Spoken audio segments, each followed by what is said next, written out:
Dhanyavad charge garnu भएको ma.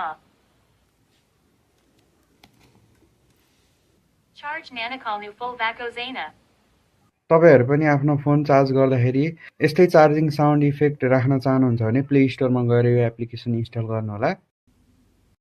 App install गरिसकेपछि सबै परमिसन एलाउ गर्नुहोला। एलाउ गरिसकेपछि तपाईले यहाँ देख्न सक्नुहुन्छ चार्ज कनेक्टेड र डिस्कनेक्ट यहाँ देख्न सक्नुहुन्छ। यसमा क्लिक गरेर के बोलाउन चाहनुहुन्छ त्यो टेक्स्ट लेख्नुहोला र डिस्कनेक्टमा पनि लेख्नुहोला।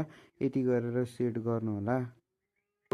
यति गरेर सेटअप गर्नु भइसकेपछि चाहिँ तपाईको फोनमा यो एप्लिकेसन राम्रोसँग स्मुथली रन गर्नेछ र अनि तपाईले जब चार्जमा आफ्नो फोन जोड्नुहुन्छ अथवा डिस्कनेक्ट गर्नुहुन्छ अघि तपाईले सेटअप गर्नुभएको नोटिफिकेसन चाहिँ भोइस मार्फत तपाईकोमा चार्ज गर्दा अथवा डिस्कनेक्ट गर्दा बज्नेछ।